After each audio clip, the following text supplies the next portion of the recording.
తండ్రి, మహోన్నతుగా ప్రేమ కలిగిన దేవ, గడిచిన కాలం అంతా తండ్రి మీరు ఎక్కడ చోటును భద్రపరచి ఆయుష్యం ఇచ్చారు, మంచి ఆరోగ్యం ఇచ్చారు. అందును బట్టి మీకు కృతజ్ఞతలు తెలుపుతూ తండ్రి, నేటి దినాన సంఘముగా మీ పిల్లలుగా మేమంతా తండ్రి కూడి తండ్రి మీ మాటలను ధ్యానించుచుండగా, ఆలోచించుచుండగా ఈ మాటలైతే తండ్రి మీ పిల్లలకు చెప్పాలని ఆశపడుతున్నాను. మరి ఆ మాటలు సవివరంగా అర్థవంతంగా మీ పిల్లలకు చెప్పులాగున సమయోచితమైన జ్ఞానం నాకు ఇవ్వండి. వాక్శక్తిని, పరిశుద్ధాత్మ దేవుని సహాయాన్ని నాకు అనుగ్రహించండి. వింటున్న పిల్లలు కూడా కేవలం వినడానికి మాత్రమే పరిమితం కాక విన్న మాటలను బట్టి ఆలోచించి గ్రహించి వారి మనసును మార్చుకొని మీ కొరకు బ్రతికే ధన్యతను తండ్రి మీ పిల్లలుగా వారికి ఇవ్వండి. తండ్రి, తనలో వచ్చిన ప్రతి ఒక్కరిని కూడా జ్ఞాపకం చేసుకొని ఆయన ఆరోగ్యాలతో వారిని దీవించమని అర్థిస్తూ మా చిన్న మాటలు ముగిస్తూ మీ ప్రియకుమారుడు మా రక్షకుడు నేను యేసుక్రీస్తు వారి పుణ్య నామమున ఈ ప్రార్థనను అడిగి సమర్పిస్తున్నాను మా కన్న తండ్రి, ఆమేన్. బైబిల్ తరగతికి కూడా వచ్చిన పిల్లలు మీ అందరికీ మన ప్రభువును రక్షకుడైనటువంటి యేసుక్రీస్తు వారి పేరిట నా శుభములు వందనాలు తెలియజేస్తున్నానండి. పిల్లల, మరి ఈరోజు diploma in Bible theology second ఇయర్లో పిల్లల, దేవుడు నీకు ఇచ్చుచున్న పని, దేవుడు నీకు ఇచ్చిన పని చేయుచున్నావా? అంశాన్ని మరొకసారి చెబుతున్నానండి. దేవుడు నీకు ఇచ్చిన పని చేయుచున్నావా? పిల్లరా, ఈ అంశం పెట్టడానికి కారణం ఏంటంటే ఈరోజు క్రైస్తవులుగా ఉన్న చాలా మంది ఒక మాటను చూసి బైబిల్లో ఒక విషయాన్ని అపార్థం చేసుకున్నారు. క్రైస్తవులుగా మాకే పని లేదు అంటున్నారు. ఎందుకు? వాళ్ళు చూసిన మాట ఏంటంటే యోహాను సువార్త, ఒకసారి చూడండి.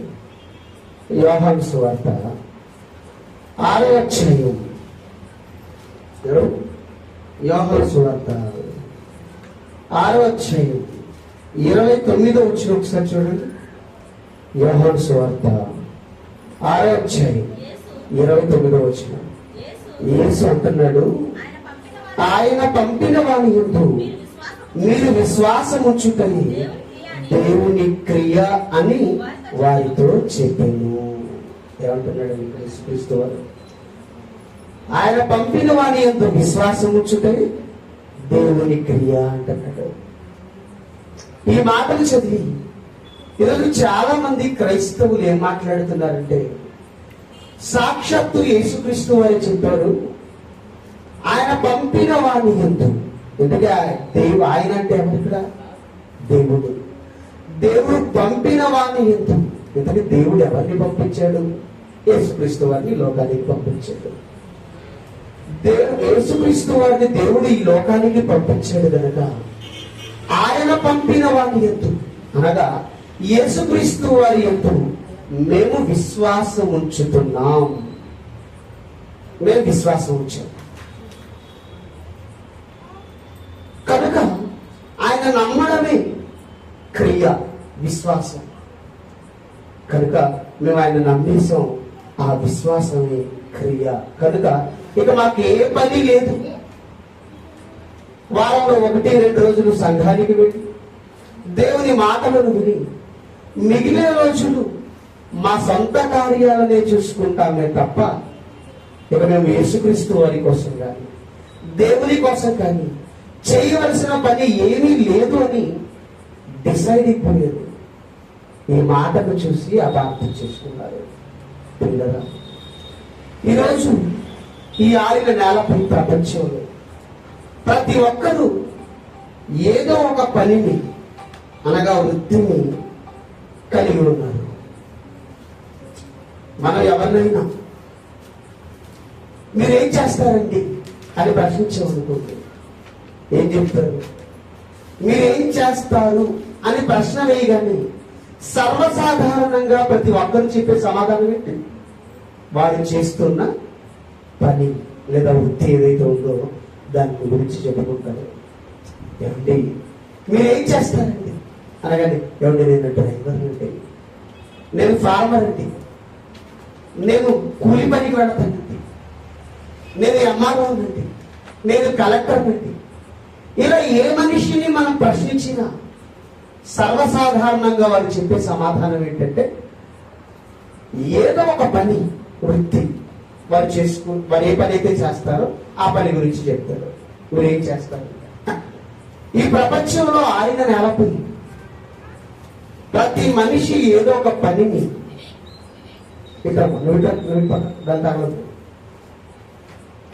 ప్రతి మనిషి ఏదో ఒక పనిని అనగా వృత్తి కలిగి ఉన్నారు. అలానే ఈరోజు లోకంలో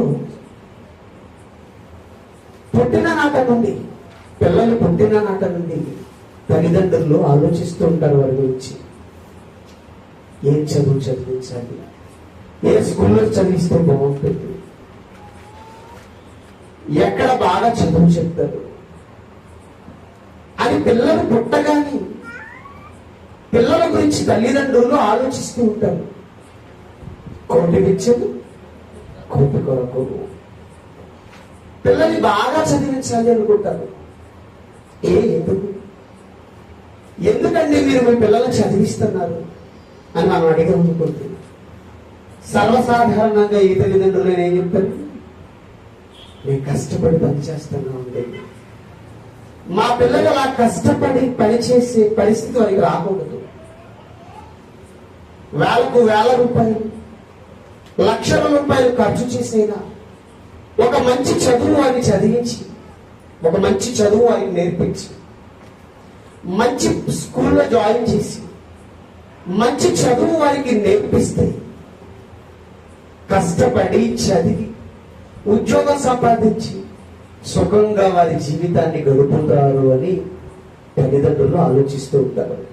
అవును, సుమారుగా మన వయసు నాకు ఒక 60 సంవత్సరాలు యావరేజ్గా వేసుకుంటే మనిషి యొక్క సగటు జీవిత కాలం అంతా 60 సంవత్సరాలు. అదే అధిక బలం ఉంది 70 లేకపోతే 80. సగటు జీవిత కాలం 60 సంవత్సరాలలో ఇంచుమించుగా 20 సంవత్సరాలు దేనికి దారిపోస్తారు చెప్పండి? 60 సంవత్సరాలలో 20 సంవత్సరాలు అంటే సుమారుగా 3 వంతులలో 1 వంతు, 3 భాగాలలో 1 భాగం దేనికి దారిపోస్తారు? చదువులకు దారిపోస్తారు.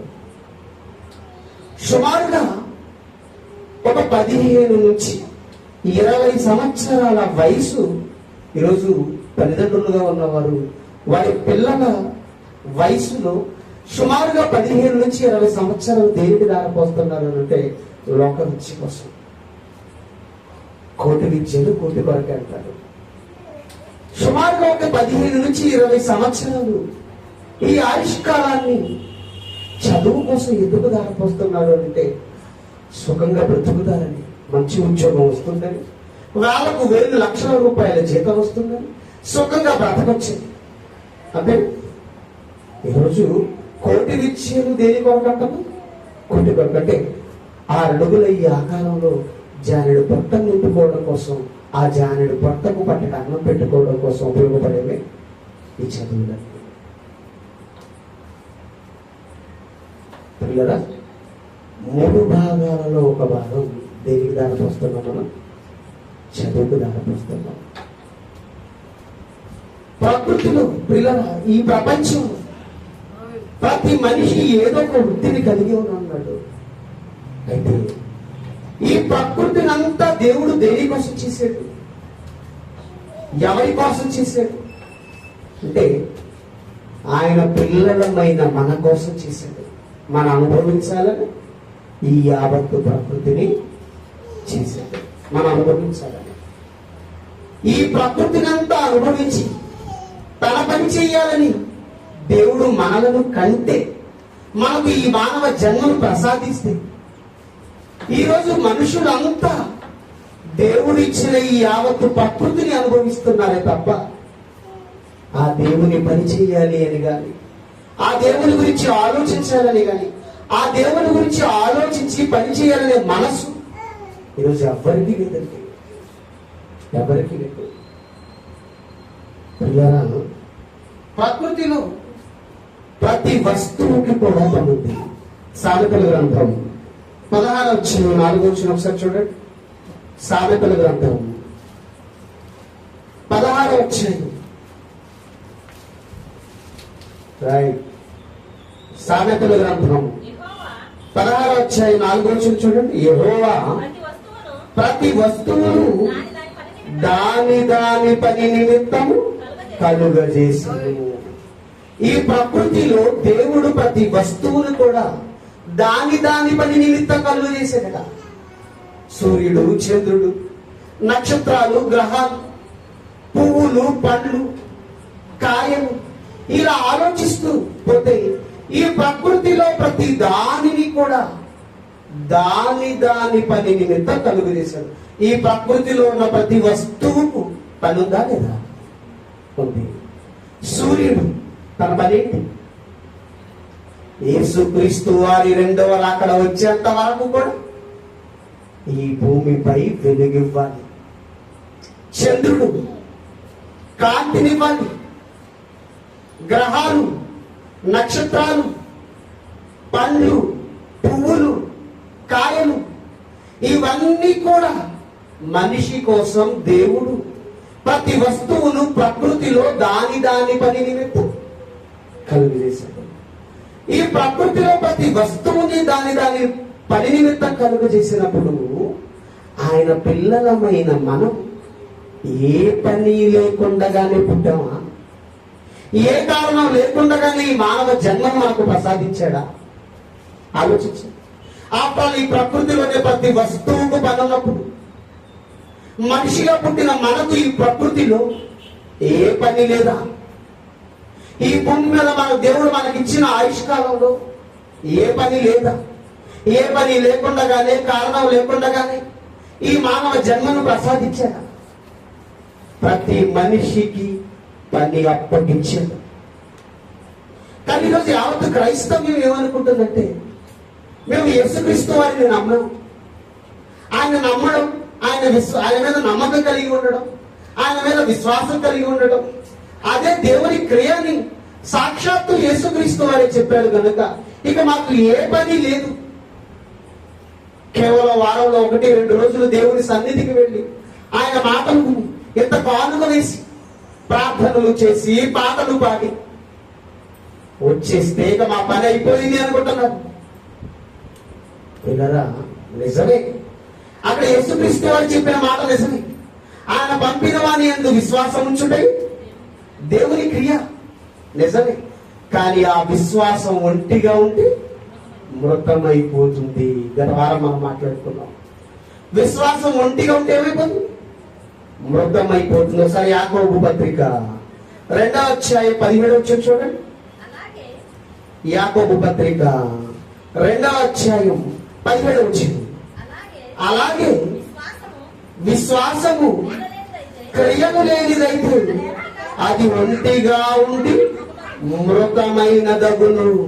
అయితే ఒకడు, నీకు విశ్వాసం ఉన్నది, నాకు క్రియలున్నాయి, క్రియలు లేకుండా నీ విశ్వాసము నాకు కనబడచ్చు, నేను నా క్రియల చేత నా విశ్వాసమును నీకు కనబడుతున్నని చెప్పును.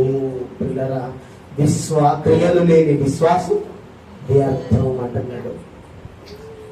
ఆయన పంపిన వారి యందు విశ్వాసం ఉంచడం దేవుని క్రియే. అయితే ఆ విశ్వాసం, ఆయన పంపిన వారి యందు విశ్వాసం ఉంచిన వారు కూడా ఏం చేయాలంటున్నాడు? క్రియలు చెయ్యాలి. క్రియలు లేని విశ్వాసం మృతం. ప్రారంభ శతాబ్దంలో ప్రారంభంలో అపోస్తలులు ఎలా ఉన్నారు చెప్పండి? ఆయన నమ్మారు, యేసుక్రీస్తు వారు నమ్మారు. ఆయన దేవుడు పంపిన ఆయన యందు, యేసుక్రీస్తు యందు విశ్వాసం ఉంచారు. ఆయన వెంబడించారు. ఆయన యందు విశ్వాసం ఉంచి ఆయన వెంబడించడమే క్రియని కోరుకున్నారు అపోస్తలులు. మా జాతి ఇటునాలు ఆయన పంపిన వారిని ఎందుకు విశ్వాసం ఉంచారు అపోస్తులు అంటే యేసుక్రీస్తు వారు ఎందుకు విశ్వాసం ఉంచారు? యేసుక్రీస్తు వారిని నమ్మాం కనుక, ఆయన వెంబడించాం కనుక ఇక మాకేం క్రియ లేదన్నా, ఏమి క్రియ లేదు అన్నట్టుగా ఉన్నారు. ఆయన నమ్మారు, కానీ నమ్మిన వారు పిల్లల ఏ పని లేకుండా ఉన్నారా? ఏం చేశారు చెప్పండి? ప్రతి దినము దేవాలయములో తప్పక కూడుకొనుచు అపోస్తుల బోధయందు, సహవాసమందు, రొట్టె విరుచుటయందు, ప్రార్థన చేయుటయందు ఎడతెగక ఉండిరి. అపోస్తుల బోధ, దేవుని వాక్యం, దేవుని మాటలు, ఈ దేవుని వాక్యం దేవుని మాటలు వినడానికి ఎడతెగక ఉన్నారట. ప్రతి దినము దేవాలయంలో కూడుకుంటున్నారట. ఎప్పుడెప్పుడు కూడుకుంటున్నారు? మనం ఎప్పుడెప్పుడు కూడుకుంటున్నాం? ఆదివారం, గురువారం. ఈ రెండింటికి రావడానికే పెద్ద కష్టం మనకి, అవునా? ఆదివారం దేవుని సన్నిధికి రావడానికి ఎంత కష్టం అంటే అంత కష్టం. మధ్యలో మరలా గురువారం బైబిల్ తరగతి కూడుకుంటాం, దీనికి రావడానికి కూడా కష్టం. వారంలో 2 రోజులు దేవుని సన్నిధికి వచ్చి ఆయన మాటలు వినడానికి కష్టపడుతున్నామే. కష్టంగా ఉంటుంది మనకి, మన మనసులో కష్టంగా అనిపిస్తుంది. కానీ ఆ రోజు అపోస్తులు ఎలా ఉన్నారు? ప్రతి దినము దేవాలయములు తప్పక కూడుకొనుచు. ప్రతిరోజు దేవాలయంలో కూడుకుంటూ అపోస్తుల బోధయందు, సహవాసం ఎందును, ఇంటింటా రొట్టె విరుచుట ఎందును, ప్రార్థన చేయట ఎందును ఎడతెగక ఉండిరి. ఎడతెగక ఉండడం మిస్ అవ్వలేదు, అస్సలు మిస్ అవ్వలేదు. మనమందరం మిస్ అయిపోతాం అప్పుడప్పుడు కొన్ని కారణాల వల్ల. వాతావరణం బాగోలేకపోతే ఏం చేస్తుంటాం మనం? తరగతులు ఏం చేస్తుంటాం? వాయిదా వేస్తుంటాం. పోనీ మీరు వాయిదా వేసినా మిస్ అవ్వకుండా వస్తాం, మంచిది. కానీ కొంతమంది వాయిదా వేసిన తర్వాత కూడా పోనీ ఈరోజు జరగాల్సిన బైబిల్ తరగతి ఈరోజు జరగలేదు, పోనీ రేపు జరుగుతుందని ఎవరైనా వస్తారా? రాదు. కూర్చేయండి, ఆ స్ట్రేంజర్ పైన పెట్టి కూర్చేయండి. ఒక కూర్చేయండి, అందులో అక్కడ కూర్చో, లేదు అక్కడ కూర్చోండి.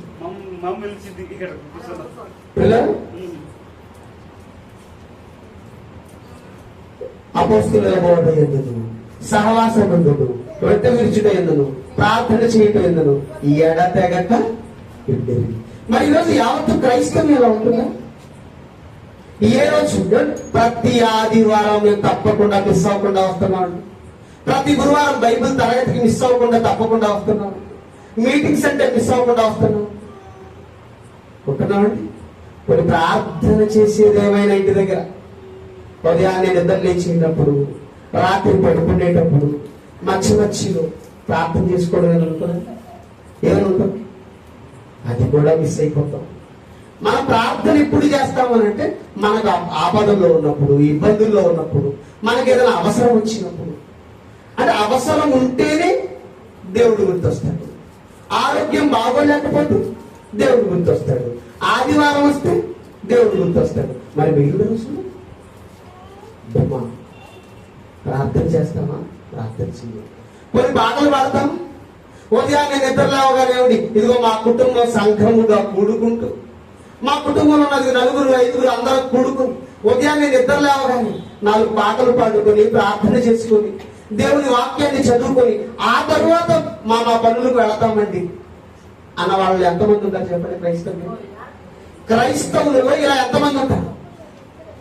ఉదయాన్నే నిద్ర లేవగానే కుటుంబం అంతా కూర్చుని వేకువజామునే దేవుణ్ణి స్తుతించి ఆయన మాటలు ధ్యానించి ప్రార్థన చేసి పాటలు పాడి ఆ తరువాత మా పనుల్లోకి వెళ్ళిపోతామండి అన్న వాళ్ళు ఎంతమంది ఉంటారు చెప్పండి? చాలా తక్కువ మంది. చాలా తక్కువ మంది. చాలా అంటే చాలా తక్కువ మంది. అందుకే కదా అంటాడు, రక్షణ పొందువారు కొద్ది మందేనా. రక్షణ పొందడం అంటే పరలోకానికి వెళ్ళే వారి సంఖ్య ఎంత అన్నాడు? కొద్ది మంది. మరి మిగిలిన వాళ్ళంతా వాళ్ళ సంగతి, వాళ్ళ పరిస్థితి. ఈరోజు ప్రపంచంలో సుమారుగా 850 కోట్ల మంది ప్రపంచ జనాభాలో సగానికి పైగా ఎవరున్నారు? క్రైస్తవులు ఉన్నారు. మరి సగానికి పైగా క్రైస్తవులు ఉన్నప్పుడు దేవుడేంటి రక్షణ పొందువారు కొద్దిమంది అంటున్నాడు? అంటే వీరిలో నిజమైన భక్తి కలిగిన వారు చాలా తక్కువ, చాలా చాలా తక్కువ. అంతే కదా, చాలా తక్కువ. ప్రార్థన చేయటండు, రొట్టె విరుచుటండు, అపోస్తుల బోధయందు, రొట్టె విరుచుటండు, ప్రార్థన చేయటండు, సహవాసం, వీటన్నిటిని ఎడతెగకుండా అపోస్తులు. మరి ఈరోజు క్రైస్తవులుగా మనం ఏం చేస్తున్నాం? ఏ పని ఇవ్వలేదండి, మనకి ఏ పని లేదండి, దేవుడు మాకు ఏ పని ఇవ్వలేదండి, కేవలం చర్చిలోకి వెళ్ళి కూర్చొని వచ్చి ప్రార్థన చేస్తే సరిపోతుందండి. ఈ మైండ్ సెట్ లోని క్రైస్తవ్యం అంతా ఉంది చూడండి. ఈ మైండ్ సెట్ లోనే ఉంది.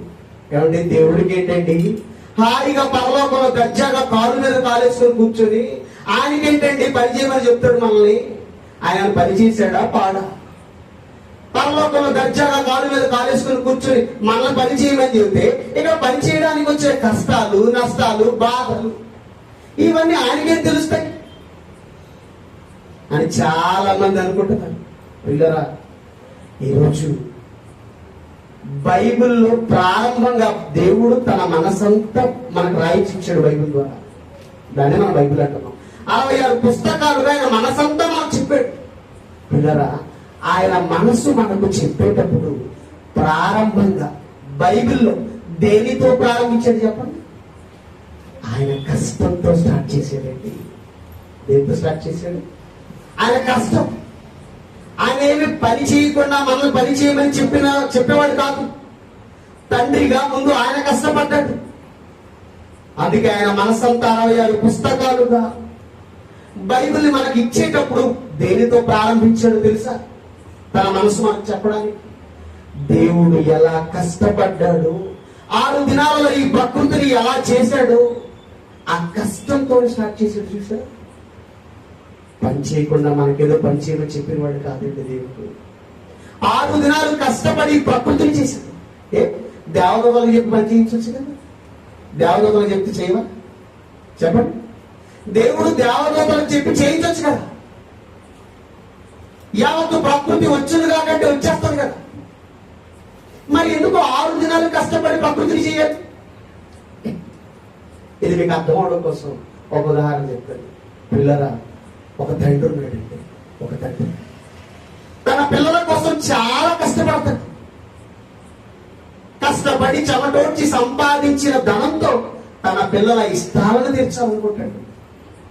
పోనీ ఆ ఇష్టాలను తీర్చాలనుకోవడంలో ఏదో డబ్బులు ఇచ్చేసి నీ నచ్చింది కొనుక్కోపో అని అనరండి కొంతమంది.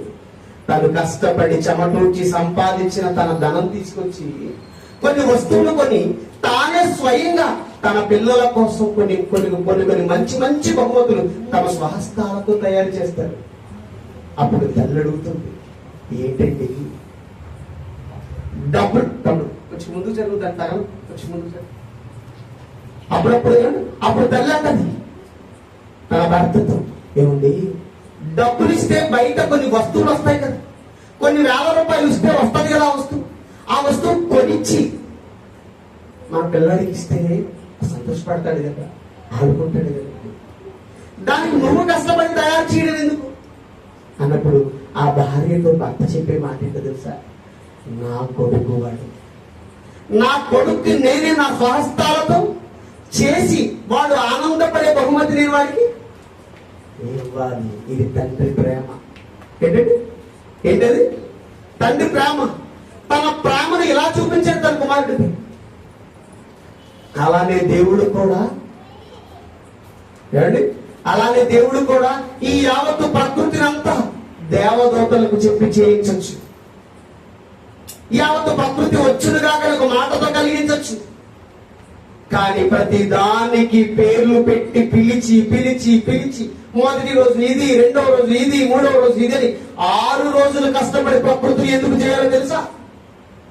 ఆయన పిల్లలమైన మన మీద ఆయనకున్న ప్రేమ. ప్రేమండి. అందుకే తన మనసంతా బైబిల్ 66 పుస్తకాలుగా మనకు చెప్పేటప్పుడు ప్రారంభంలో ఆయన పడిన కష్టాన్ని చెబుతూ బైబిల్ ప్రారంభించాడండి. దేవుడు పనిచేశాడు. 6 దినాలు కష్టపడి పనిచేసి 7వ దినాలు విశ్రాంతిలోనికి వెళ్ళాడు. చూడండి, ఆదికాండము 2వ అధ్యాయం, ఆదికాండము 2వ అధ్యాయం 7వ వచనం చూడండి. ఆదికాండము 2వ అధ్యాయం 7వ వచనం. దేవుడైన యెహోవా నేల మట్టితో నరుని నిర్మించి వారి నాసికారంధ్రములో జీవవాయువును ఊదగా నరుడు జీవాత్మాయును. దేవుడు విశ్రాంతి తీసుకున్నట్టు 31 మొదటి అధ్యాయం 31వ వచనం. ఆదికాండము 1వ అధ్యాయం 31వ వచనం చూడండి. 1వ అధ్యాయము 31వ వచనం. అలానే 2వ అధ్యాయం 2వ వచనం కూడా ఉంటుంది, చదవండి. 2వ అధ్యాయం 1వ వచనం చదవండి. లేకపోతే ఆకాశమును భూమియు వాటిలోనున్న సమస్త సమూహమును సంపూర్తి చేయబడెను. దేవుడు తాను చేసిన తన పని 7వ దినములోగా సంపూర్తి చేసి తాను చేసిన పని అంతటి నుండి 7వ దినమున విశ్రమించెను. పిల్లరా, దేవుడు కష్టపడి పని చేశాడు. 6 దినాలు కష్టపడి ఈ ప్రకృతిని చేసిన తర్వాత 7వ దినాన విశ్రాంతిలోనికి వెళ్ళిపోయాడండి. అలా విశ్రాంతిలోనికి వెళ్ళిపోయిన తర్వాత కూడా పోనీ అలాగే 6 దినాలు కష్టపడ్డాడు, 7వ దినాన విశ్రాంతిలోనికి వెళ్ళిపోయాడు అని చెప్పి విశ్రాంతిలోనికి వెళ్ళిపోయిన తర్వాత ఇక పర్మనెంట్ గా ఈ భూమికి ఆయనకు కనెక్షన్ కట్ చేసి విశ్రాంతి తీసుకుంటున్నాడు. అర్థం అవ్వలేదు. అర్థం అవడం కోసం గౌరవాన్ని చెప్తాడు. పిల్లరా, కష్టపడి తండ్రి పని చేసి ఇంటికి వస్తాడు. ఒక కుటుంబంలో ఉదయం అంతా తండ్రి కష్టపడి పని చేసి సాయంత్రానికి ఇంటికి వచ్చిన తర్వాత ఆ తండ్రి ఏమనుకుంటాడు తెలుసా? నేను హాయిగా రెస్ట్ తీసుకోవాలనుకుంటాడు. ఏమనుకుంటాడు? విశ్రాంతి తీసుకోవాలనుకుంటాడు. విశ్రాంతి తీసుకోవాలని వచ్చిన ఆ తండ్రి ప్రశాంతంగా నిద్రపోతాడంటే నిద్రపోడండి. ఈ బాధ, ఈ పెయిన్ ఎక్కువగా స్త్రీల కంటే పురుషులకు తెలుస్తుంది. ఎందుకంటే పగలంతా కష్టపడి వస్తారు, కష్టపడి వచ్చి అలసిపోయిన తరువాత రాత్రి పడుకుందాము అని అంటే ప్రశాంతంగా నిద్ర రాదు. అలసిపోవచ్చు కదా, ప్రశాంతంగా పడుకోవాలి కదా, ఎందుకు నిద్ర రావాలి? తెల్లారేసరికి ఈఎంఐలు ఉంటాయి, అప్పులు ఉంటాయి, బాధలు ఉంటాయి, చికాకులు. కొంతమంది హాయిగా గాఢ నిద్రపోతున్నారు అనుకోండి, ఆమె చూసి ఏమంటారు? సర్వసాధారణంగా మరొక మనిషి ఏమంటాడు? ఏమి ఏమి ఏమి జీవితం రాలేదు, హాయిగా నిద్రపోతున్నావు, ఏ చీకు చింత లేదు నీకు, కంటి నిండా నిద్రపోతున్నావు. ఆ నిద్ర నాకు రావాలంటే ఏం చేయాలో కొన్ని టెక్నిక్స్ నాకు చెప్పరాదు అంటే ఏంటి దీని అర్థం? ఆడు హాయిగా నిద్రపోతున్నాడు, వీడికి నిద్ర లేదు. ఎందుకు? ఉదయం అంతా కష్టపడి పనిచేసి ఇంటికి వెళ్ళావు కదా, ఇంటికి వెళ్ళిన తర్వాత హాయిగా రెస్ట్ తీసుకోవాల్సి నీకు ఎందుకు నిద్ర పడడం లేదు? ఎందుకు నిద్ర పడడం? భార్య ఇంట్లో అది లేదంటది, ఇది లేదంటది, తెల్లారితే ఈఎంఐలు కట్టాలి, దానికి ఏం చేయాలో దీనికి ఏం చేయాలి, మనసు నిండా ఇదంతా ఉన్నప్పుడు ఎలా ప్రశాంతంగా నిద్రపోతాడు చెప్పండి తండ్రి? నిద్రపోతాడు. అంటే నువ్వు ప్రశాంతంగా నిద్రపోకపోవడానికి కారణం ఏంటి? నీ మనసంతా మరొక విషయాలపై ఉంది. ఇక్కడ నీకు రెస్ట్, విశ్రాంతి కంటే నీకు ఏది ముఖ్యం అనిపిస్తుందంటే మరొక విషయంపై నీ ఆలోచన వెళ్ళిపోతుంది. అలానే దేవుడు కూడా రెస్ట్ లోకి వెళ్ళిపోయాడు. 6 దినాలు కష్టపడి పనిచేశాడు, 7వ దినాన హాయిగా రెస్ట్ తీసుకోవాలి తండ్రి. రెస్ట్ తీసుకుంటున్నాడా? రెస్ట్ తీసుకుంటున్నాడా? రెస్ట్ తీసుకుంటే ఈ భూమి ఉండదు. యెహోవా కొనుకడు నిద్రపోడు. ఎందుకు గ్రహించడం అంట? యెహోవా ఎందుకు కొనకడు, ఎందుకు నిద్రపోడు? ఆయన విశ్రాంతిలోనికి వెళ్ళాడంటున్నాడు కదా ఇక్కడ. విశ్రాంతిలోనికి వెళ్ళిన ఆయన నిద్రపోవాలి కదా. ఆయన ఎందుకు కొనగడం లేదు, ఎందుకు నిద్రపోవడం లేదు? తన మనసంతా ఎక్కడికో తెలుసా? ఆయన పిల్లలమైన మనపై. ఆయన పిల్లలమైన ఈ ప్రపంచంలో 850 కోట్ల మంది ప్రపంచ జనాభాపై ఆయన మనసుంది. విశ్రాంతిలోనికి వెళ్ళాడు కానీ నిద్ర రావడం లేదు. ఎందుకో తెలుసా? ఆయన మనసంతా ఆయన పిల్లలమైన మనపై ఉంది. ఎందుకండి? పిల్లలమైన మనమిచ్చిన మరుక్షణం దేవుడున్న ఆ మహాలోకం వెళ్లాల్సింది పోయి ఈరోజు దేవుణ్ణి తెలుసుకోక, బైబిల్ సరిగా అర్థం చేసుకోక, ఈరోజు యావత్తు క్రైస్తవ్యం తప్పుడు అభిప్రాయాల్లోకి, తప్పుడు బోధనలోనికి వెళ్ళిపోయి మరణించిన మరుక్షణం ఎక్కడికి వెళ్ళిపోతున్నారు అంటే నరకానికి వెళ్ళిపోతున్నారు. ఎక్కడికి వెళ్తున్నారు? నరకానికి వెళ్ళిపోతున్నారు. నరకానికి వెళ్ళిపోతున్న తన పిల్లల్ని చూసి దేవుడు బాధపడుతున్నాడండి. ఆయన మనసంతా ఇక్కడే ఉందండి. మన కోసం ఈ భూమిని తిప్పుతున్నాడు. ఈ శూన్యుడే ఎప్పుడైనా ఒక బంతి అలా శూన్యంలో పిసిరేయండి, గాలిలో పిసిరేయండి ఉంటుందా? మళ్ళా కిందకు వచ్చేస్తున్నారు. కిందకు వచ్చేస్తే ఏ కారణం ఏంటి? గ్రావిటేషనల్ ఫోర్స్, గురుత్వాకర్షణ శక్తి అని పేరు పెట్టారు మనం దానికి. అదే శూన్యంలో విసిరేయండి, అలా ఉంటుంది, అలానే ఉంటుంది. ప్రియులారా, ఒక వస్తువు శూన్యంలో అలా విసిరేయగానే ఎందుకు అక్కడే నిలిచిపోతుంది? దాన్ని ఎవరు పట్టుకుంటున్నారు? ఎవరు ఈ ప్రకృతిని నడిపిస్తున్నారు? గంటకు 1,11,600 కిలోమీటర్ల స్పీడ్తో ఈ భూమి తిరుగుతుంటే కదులుతున్నట్టు కూడా ఎక్కడ మనకు కనబడటం లేదు.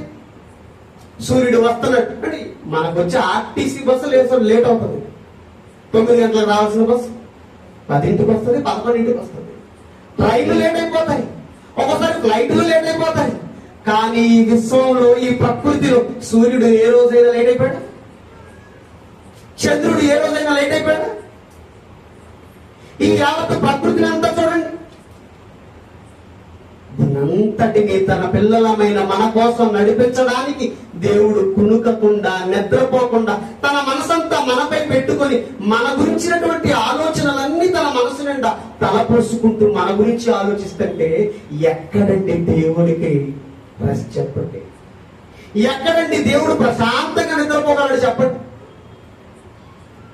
పోనీ ఎప్పుడప్పుడు దాని సంఘం మధ్యలోనికి వచ్చి ఎక్కడైనా ప్రశాంతంగా రెస్ట్ తీసుకుందాం అనుకుంటాడు. పోనీ ఎక్కడైనా బాగున్నాయి పరిస్థితులు? ఈరోజు ఎన్నో క్రైస్తవ సంఘాలలో గొడవలు, విభేదాలు, పోట్లాటలు. శాంతి ఉందా చెప్పండి? సంఘాలలో శాంతి లేదు, కుటుంబాలలో శాంతి లేదు, గొడవలు.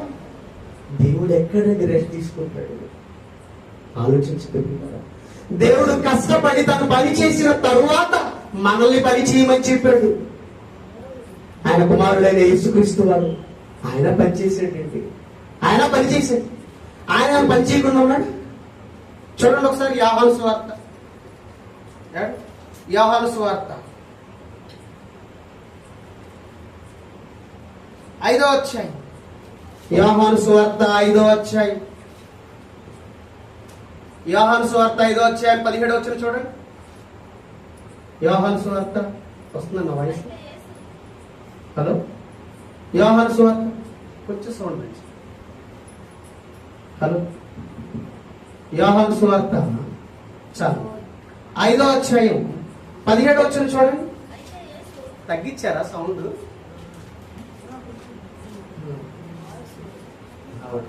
యోహాను సువార్త 5వ అధ్యాయం 17వ వచనం చదవండి. అయితే యేసు, నా తండ్రి ఇది వరకు పని చేయుచున్నాడు, నేనును పని చేయుచున్నానని వారికి ఉత్తరం ఇచ్చెను. అలానే ఇదే యోహాను సువార్త 17వ అధ్యాయం. ఇదే యోహాను సువార్త 17వ అధ్యాయం 4వ వచనం చూడండి పిల్లరా. ఇదే యోహాను సువార్త 17వ అధ్యాయం 4వ వచనం. చేయుటకు నీవు నాకు ఇచ్చిన పని నేను సంపూర్ణముగా నెరవేర్చి భూమి మీద నిన్ను మహిమపరచితిని. ఏమంటున్నాడు యేసుక్రీస్తు? ఇదిగో దేవా, నువ్వు చేయడానికి ఏ పని అయితే నాకు ఇచ్చావో ఆ పని నేను సంపూర్ణముగా నెరవేర్చి తిని. యేసుక్రీస్తు వారు పనిచేసేది 12 ఏళ్ల వయసు నుంచి ఆయన పనిచేయడం ప్రారంభించాడు. ఎన్ని సంవత్సరాలు? 12 ఏళ్ల నుంచే పనిచేయడం ప్రారంభించాడండి. దేవుని పనిలో ఉన్నాడండి. చూడండి ఒకసారి ఆ మాట కూడా చూడండి.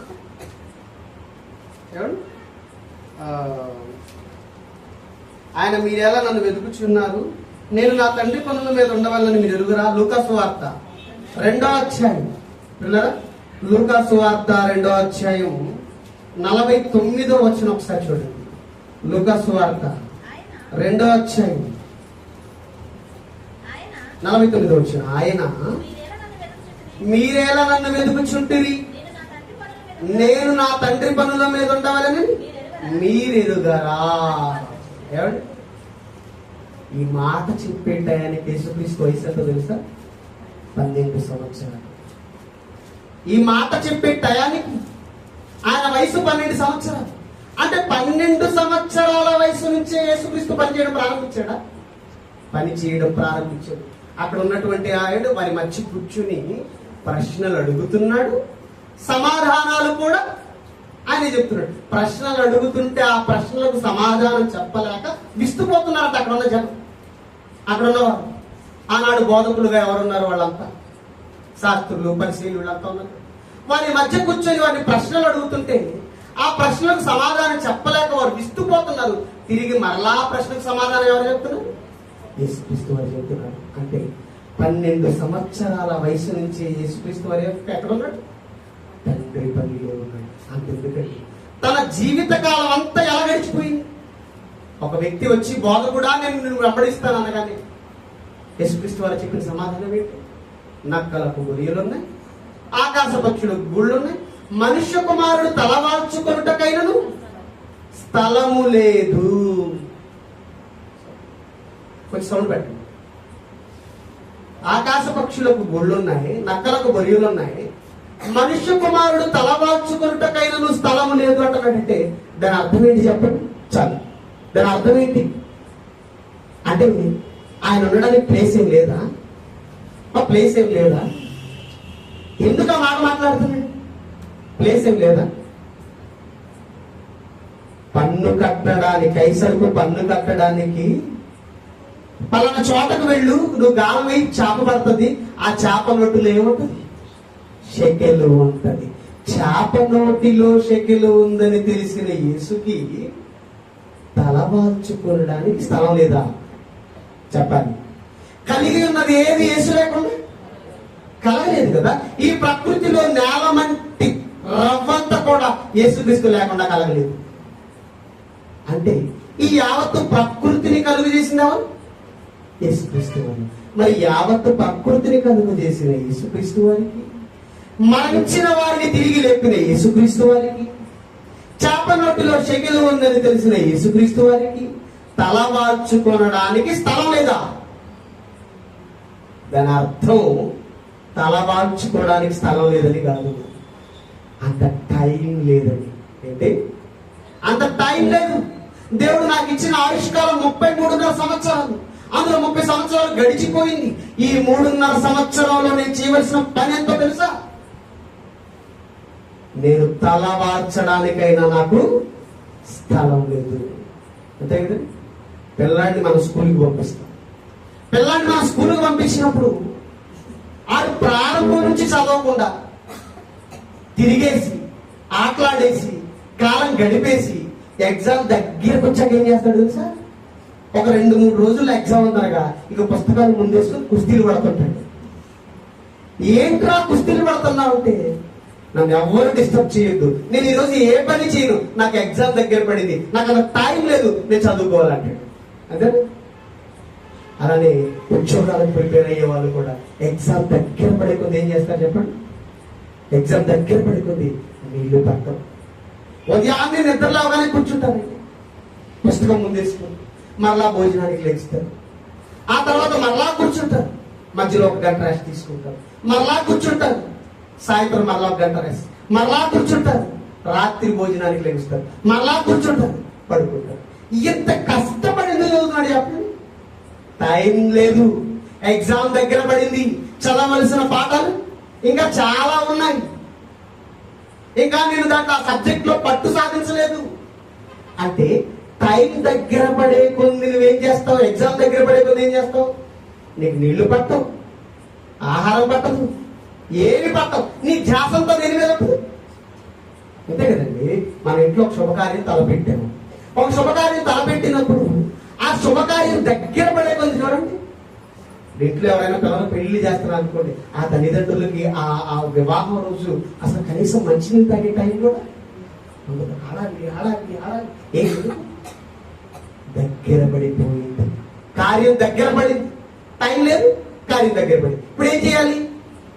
వర్క్ లోడ్ పెరిగింది కనుక నువ్వేం చేస్తావంటే మిగతా పనులన్నీ పక్కన పెట్టి నీ మనసుని ధ్యాసంతో దేని మీద పెట్టేస్తావు? ఆ పని మీద పెట్టేస్తావు. ఇది మనకు అర్థమైతే యేసుక్రీస్తు వారు కూడా 3.5 సంవత్సరమే నా ముందుంది. టైం లేదు. ఏం చేయాలి? నేను హడావిడిగా పనులన్నీ పూర్తి చేసుకుంటూ వెళ్ళిపోవాలి స్పీడ్గా. 3.5 సంవత్సరాలు ఆయన చేసిన సువార్త ఎంతో తెలుసా? రాస్తే ఈ భూలోకం పట్టదన్నాడు దేవుడు. అంత సువార్త చేశాడు. అంత పని, అంత సువార్త చేసే వ్యక్తికి ఏమండి రెస్ట్ ఎక్కడ ఉంటుంది చెప్పండి? రెస్ట్ ఎక్కడ ఉంటుంది? పగలంతా సువార్త, రాత్రి అంతా కొండ మీదకి వెళ్ళి రాత్రి, పగలంతా సువార్త, రాత్రి అంతా ప్రార్థన. మా మహానుభావుడు ఎక్కడ రెస్ట్ తీసుకున్నాడు చెప్పండి? ఎక్కడ రెస్ట్ తీసుకున్నాడు? పని చేశాడండి. తండ్రి పని చేశాడండి. యేసుక్రీస్తు వారు పని చేశాడండి. ఇప్పుడు పరిశుద్ధాత్మ దేవుడు కూడా ఏమిటి 2000 సంవత్సరాలు సుమారు యేసుక్రీస్తు వారు వచ్చి మరణించి తిరిగి వెళ్ళిన తరువాత ఈ భూమి మీదకి సుమారుగా 2000 సంవత్సరాల క్రితం ఈ భూమి మీదకి వచ్చిన పరిశుద్ధాత్మ దేవుడు నేటికి పని చేయించునే ఉన్నాడండి. నేటికి పని చేస్తున్నాడు. ఏం చేస్తున్నాడు పరిశుద్ధాత్మ దేవుడు? చూడండి, పరిశుద్ధాత్మ దేవుడు ఏం చేస్తున్నాడు చూడండి. పరిశుద్ధాత్మ దేవుడు ఏం చేస్తున్నాడు? యోహాను సువార్త 16వ అధ్యాయం. యోహాను సువార్త 16వ అధ్యాయం 13వ వచనం చూడండి. యోహాను సువార్త 16వ అధ్యాయం 13వ వచనం. యోహాను సువార్త 16వ అధ్యాయం 13. అయితే ఆయన అనగా సత్య స్వరూపి అయిన ఆత్మ వచ్చినప్పుడు మిమ్మును సర్వసత్యములోనికి నడిపించును. ఆయన తనంతట తానే ఏమీ బోధింపక వేటిని వినునో వాటిని బోధించి సంభవింపబో సంగతులను మీకు తెలియచేయును. ఆయన అనగా సత్య స్వరూపి అయిన ఆత్మ వచ్చినప్పుడు మిమ్మల్ని సర్వసత్యములోనికి నడిపించును. బాప్తిసం తీసుకున్న ప్రతి ఒక్కరిలోనికి ఎవరు వరంగా వస్తారు? మీరు పాపక్షమాపణ నిమిత్తం ప్రతి వాడు యేసుక్రీస్తు వారి నామమున బాప్తిసం పొందుడు.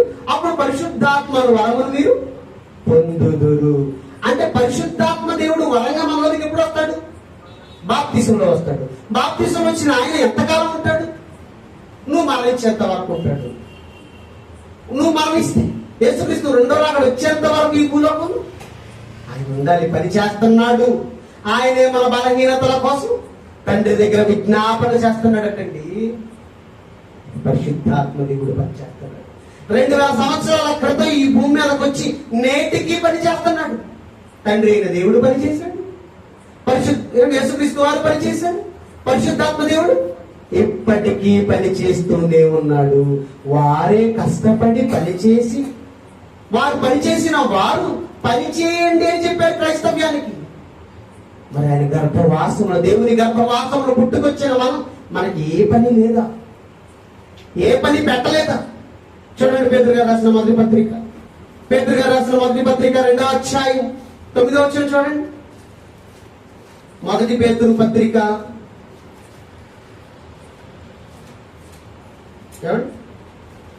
పేతురు గారు రాసిన మొదటి పత్రిక 2వ అధ్యాయం 9వ వచనం చూడండి. అయితే ఏమంటున్నాడు? అయితే పిల్లరా చదవండి. ఆశ్చర్యకరమైన తల వెలుగు. అయితే మీరు చీకటిలో నుండి ఆశ్చర్యకరమైన తన వెలుగులోనికి మిమ్మల్ని పిలిచిన వారి గుణాతిశయములను ప్రచురము చేయు నిమిత్తం ఏర్పరచబడిన వంశమును, రాజులైన యాజక సమూహమును, పరిశుద్ధ జనమును, దేవుని సొత్తైన ప్రజలై ఉన్నారు. ఏమంటున్నాడు? అయితే మీరు చీకటిలో నుండి ఆశ్చర్యకరమైన తన వెలుగులోనికి మిమ్మల్ని పిలిచిన వారి గుణాతిశయములను ప్రచురము చేయు నిమిత్తం. మన పాపముల చేత, మన అపరాధముల చేత మనం చచ్చిపోయి చీకటిలో ఉన్న మనల్ని ఎందుకు పిలిచాడో తెలుసా? ఎందుకు బాప్తిసం పొందుకుని రక్షణలోనికి వచ్చామో తెలుసా? అయితే మిమ్మల్ని పిలిచిన వారి గుణాతిశయములను ప్రచురము చేయు నిమిత్తం. ఎవరి గుణాలను? దేవుని గుణాలను, యేసుక్రీస్తు వారి గుణాలను ఈ ప్రపంచానికి పరిచయం చేయడానికి, గుణాతిశయములను ప్రచురము చేయు నిమిత్తం మీరు ఏమంటున్నాడు? ఏర్పరచబడిన వంశమును, రాజులైన యాజక సమూహమును, దేవుని సొత్తైన ప్రజలై ఉన్నారు. ఎందుకు పిలిచాడు క్రైస్తవులను? ఎందుకు మీ పాపాలను విడిచిపెట్టి నన్ను అంగీకరించండి అని యేసుక్రీస్తు వారు ఎందుకు పిలిచాడు అని అంటే, ఆయన గుణాతిశయములను ప్రచురం చేయాలని. క్రైస్తవుల మీద దేవుడు పెట్టిన బాధ్యత. దేవుడు అంటే ఏంటో, ఆయన లక్షణాలు ఎలా ఉంటాయో, యేసుక్రీస్తు వారు ఏంటో, ఆయన లక్షణాలు ఏంటో, ఈ ప్రపంచంలో దేవుడు తన ప్రజలను ఎలా బ్రతకమన్నాడు, ఈ సమాజానికి పరిచయం చేయడానికి, ప్రచురం చేయడానికి క్రైస్తవులను దేవుడు పిలుచుకున్నాడు. ఏర్పరచబడిన వంశం అన్నారు. చేస్తున్నావా? క్రైస్తవులు ఉన్న మనం చేస్తున్నావా?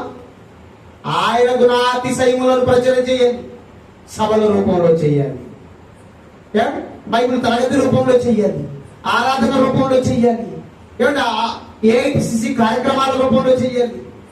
ఈరోజు ప్రపంచ వ్యాప్తంగా దేవుని గుణాతిశయములను ప్రచురం చేయడమే పనిగా పెట్టుకుని బ్రతుకుతున్న వారు ఎవరైనా ఉన్నారంటే గర్వంగా నేను చెప్పగలండి, ఒక Bible open university India international పిల్లలు తప్ప ఇక ఎవరి వల్ల కాదు, ఎవరు చేయడం లేదు. ఇక మాకు ఏ పని లేదు.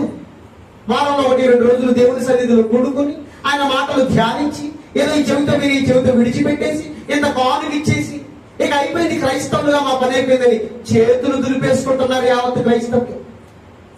కానీ పౌలు గారు ఏమంటున్నాడు తెలుసా? చావైనను బ్రతికైనను క్రీస్తు కోసమే.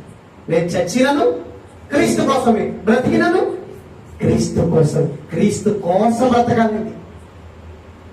ఇది చాలా మంది పనులు పనులు పనులు, సంపాదన దేనికోసం?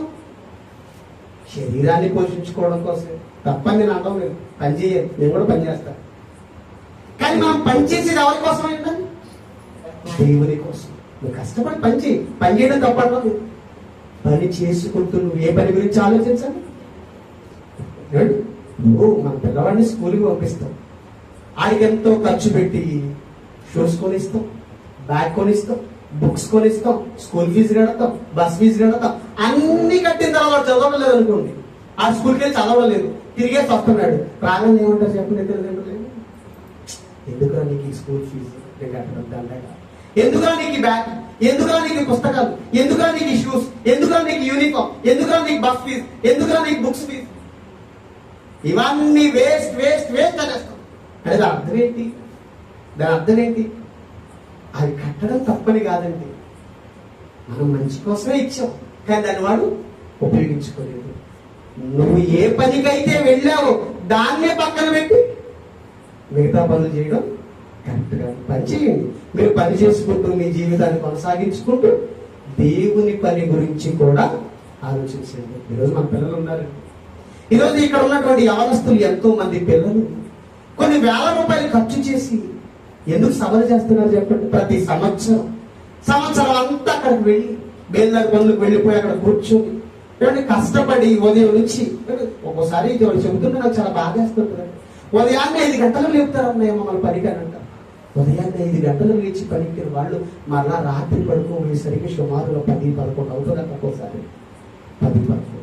అంత కష్టపడి పనిచేసి సంవత్సర కాలం అక్కడ ఉండి కొంత ధనాన్ని సంపాదించుకుని వచ్చింది. ఎందుకు? వాళ్ళు కుటుంబం సంతోషంగా గడవాలని కదా, కుటుంబానికి ఇవ్వాలని కదా, మరి అవసరాలు తీర్చుకోవాలని కదా. మరి అంత కష్టపడి ఇక్కడికి వచ్చి కూడా వాళ్ళ అవసరాలకి, వారి కుటుంబ ఖర్చులకి, వారి అప్పులకు వాటిని వినియోగించకుండా అందులో కొంత సొమ్ము తీసి ఏం చేస్తున్నారు? ఆయన గుణాతిశయములను ప్రచురం చేసే సభలు చేస్తున్నారు. ఏమంత అవసరం అలాగే చెప్పండి? వేల రూపాయలు ఖర్చు చేసి సభలు చేయవలసినంత అవసరం ఏంటి? వాళ్ళు ఇచ్చి 5,000, 10,000, 20,000 వస్తువులు వాళ్ళకి దేవుని కోసం పెడుతున్నారు. యావత్తు క్రైస్తవ్యం దేవుని పని గురించి ఎలానే ఆలోచించాలి. దేవుడు పాత నిబంధనలో కూడా అండి, కొంతమంది భక్తులు పుట్టక ముందే వాళ్ళని ఎందుకు పుట్టిస్తున్నాడో కారణం చెప్పాడు. చూద్దాం, 2 మాటలు చూపించి నేను ముగిస్తాను. చూడండి, పాత నిబంధనలో కొంతమంది భక్తులను దేవుడు ఎందుకు పుట్టిస్తున్నాడో వారు పుట్టక ముందే ఏమండి కారణం చెబుతున్నాడు. వారి పుట్టుకు గల కారణాన్ని చెబుతున్నాడు. చూడండి, న్యాయాధిపతుల గ్రంథం. కొంచెం సేపు దయతో ఓపికగా ఉండండి, ఈ పాఠాన్ని కంప్లీట్ చేస్తాను. న్యాయాధిపతుల గ్రంథం 13వ అధ్యాయం 5వ వచనం చూడండి. న్యాయాధిపతుల గ్రంథము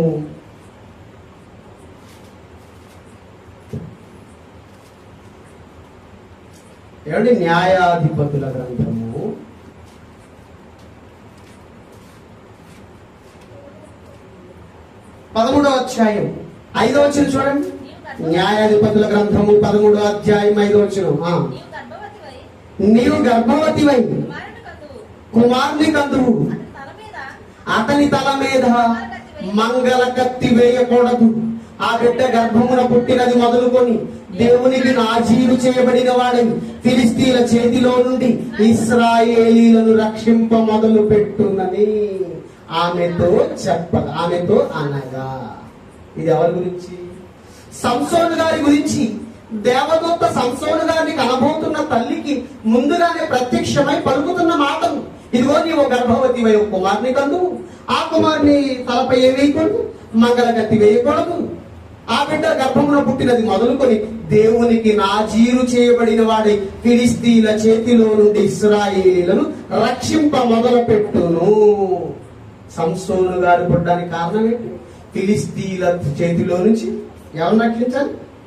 ఇశ్రాయేలీలను రక్షించాడు. తాను పుట్టడానికి కారణమైనటువంటి, తన జన్మకు కారణమైనటువంటి ఆ పని సంసోను చేశాడండి. ఇదే న్యాయాధిపతుల గ్రంథం. ఇదే న్యాయాధిపతుల గ్రంథము 16వ అధ్యాయానికి వెళ్ళండి, కొంచెం ముందుకు వెళ్ళండి. ఇదే న్యాయాధిపతుల గ్రంథము 16వ అధ్యాయం 29వ వచనం చూడండి.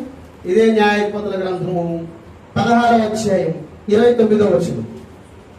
ఆ గుడికి ఆధారముగా ఉన్న 2 మధ్య స్తంభములను ఒక దానిని కుడి చేతను ఒక దానిని ఎడమ చేతను పట్టుకుని, నేను ఫిలిస్తీయులను చనిపోదుముగాక, నేను ఫిలిస్తీయులము. 29. ఒకదాన్ని ఎడమ చేతను పట్టుకుని నేనును ఫిలిస్తీయులను చనిపోదుముగాక అని చెప్పి బలముతో వంగినప్పుడు గుడి ఆ సర్దారుల మీదను దానిలోనున్న జనులందరి మీదను పడెను. మరణకాలమున అతడు చంపిన వారి శవముల లెక్క జీవిత కాలమందు అతను చంపిన వారి లెక్క కంటే ఎక్కువయెను. సంసోనుకు దేవుడు చెప్పిన బాధ్యత, ఆ బాధ్యతను నెరవేర్చాడు సంసోను. అలానే బాప్తిసం ఇచ్చి యోహాను పుట్టక ముందే బాప్తిసం ఇచ్చి యోహాను గురించి ఏం రాయించాడు దేవుడు? ఒకసారి చూడండి. లూకాసు వార్త త్వరగా లూకాసు వార్త 1వ అధ్యాయం. లూకాసు వార్త 1వ అధ్యాయం. మీరు అందుకే కొంచెం త్వరగా వస్తే పాఠం వివరంగా మాట్లాడుకోవడానికి బాగుంటుంది. మీరేమో 7 గంటలకు ఆరాధన ఉంటే 8 వరకు కూడా రావడం లేదు. క్షమించండి, 7 గంటలకి బైబిల్ తరగతి అంటే 8 వరకు కూడా రావడం లేదు. లూకాసు వార్త 1వ అధ్యాయం 14వ వచనం చూడండి. లూకాసు వార్త 1వ అధ్యాయం 14వ వచనం. అతడు ప్రభువు దృష్టికి గొప్పవాడై ద్రాక్షారసమైనను మత్స్యమైనను త్రాగక తన తల్లి గర్భమున పుట్టినది మొదలుకొని పరిశుద్ధాత్మతో నిండుకొని వాడై ఇశ్రాయేలీలో అనేకులను ప్రభువు అయిన వారి దేవుని వైపుకు త్రిప్పును. మరియు అతడు తండ్రుల హృదయమును పిల్లల తట్టుకును అవిధేయులను నీతిమంతులను జ్ఞానమును అనుసరించుటకును త్రిప్పి ప్రభువు కొరకు ఆయత్తపడి ఉన్న ప్రజలను సిద్ధపరచుటకై ఏలియా యొక్క ఆత్మయు శక్తియు గలవాడై ఆయనకు ముందుగా వెళ్ళును గనుక నీకు సంతోషమును మహా ఆనందమును కలుగును. ఏమంటున్నాడు? ప్రభు దూత చెబుతుందండి. అతడు ప్రభువు దృష్టికి గొప్పవాడై ద్రాక్షారసమైనను మద్యమైనను తాగక తన తల్లి గర్భమున పుట్టినది మొదలుకొని పరిశుద్ధాత్మతో నిండుకుని వాడై ఇశ్రాయేలీలో అనేకులను ప్రభువు అయిన వారి దేవుని వైపునకు తిప్పును. ఇశ్రాయేలీలో అనేకులు ఎడుతున్నాడట, ప్రభువు అయిన దేవుని వైపు తిప్పాడా లేదా? మార్గం సరళం చేయడానికి వచ్చాడు బాప్తిసం ఇచ్చే యోహాను. యేసుక్రీస్తు కంటే ముందుగా సరళం చేశాడా చేయలేదా? తిప్పాడా తిప్పలేదు?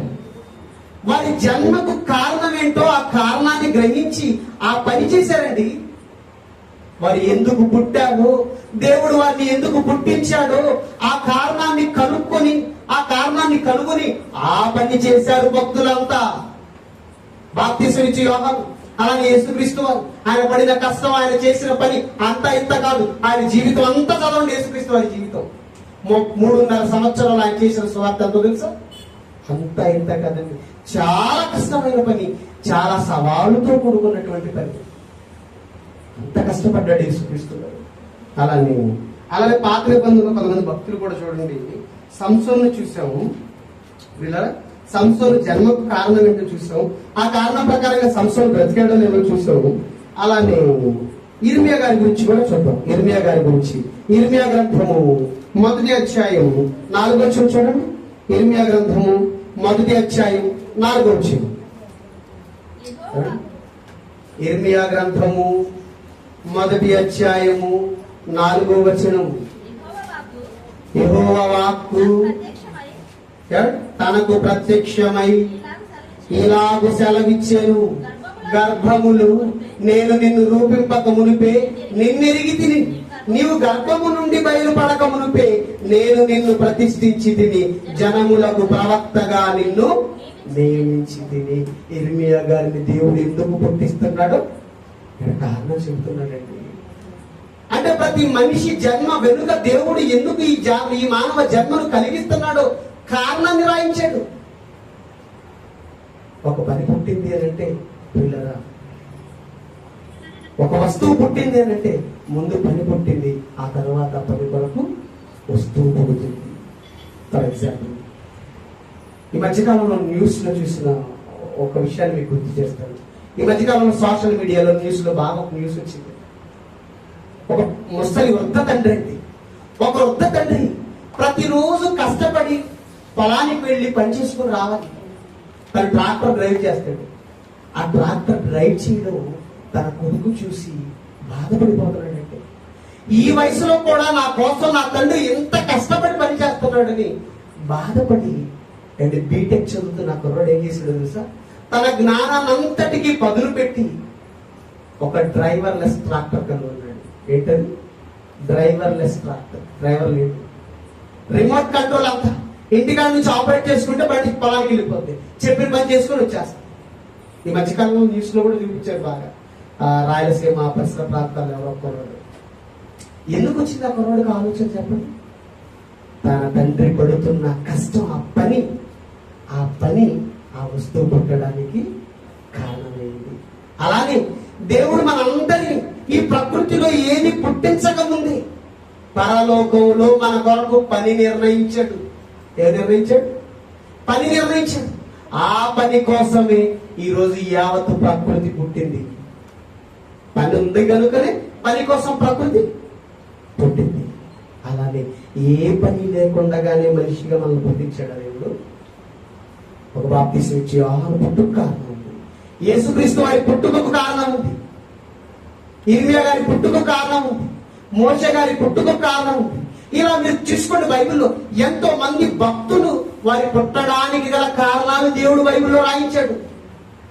ఆ కారణాలను గ్రహించిన వారు దేవుడు చెప్పినట్టుగా ఆ కారణానికి అనుగుణంగా వాళ్ళు బ్రతికి మరణించారండి. మరి ఈరోజు క్రైస్తవులుగా మనకి ఏ పని లేదా? ఏ పని లేదు. ఆయన గుణాతిశయములను ప్రచురం చేయు నిమిత్తం ఏర్పరచబడిన వంశమును, రాజులైన యాజక సమూహమును, దేవుని సొత్తైన ప్రజలమునై ఉన్నాము. పనిచ్చాడు.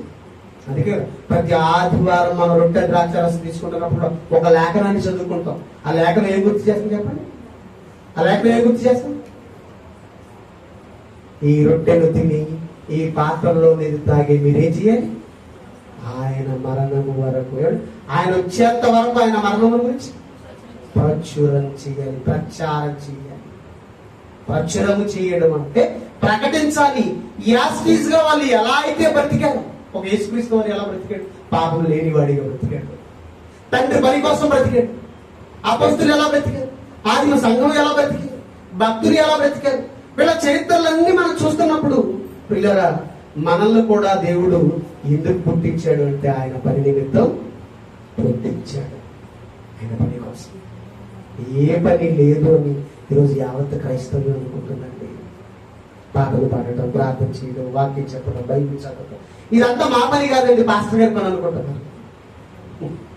క్రైస్తవులుగా ప్రతి ఒక్కరి మీద దేవుడు పెట్టిన బాధ్యత ఏంటి? ఆయన కోసం బ్రతకాలి, ఆయన గురించి ఆలోచించాలి, ఆయన కోసం చెయ్యాలి, ఆయన కోసం ఇవ్వాలి. అలా కాదు అని మన సొంత కార్యాలు మనం చూసుకుంటే మరణించిన మరుక్షణ ఎక్కడికి వెళ్ళిపోతాం?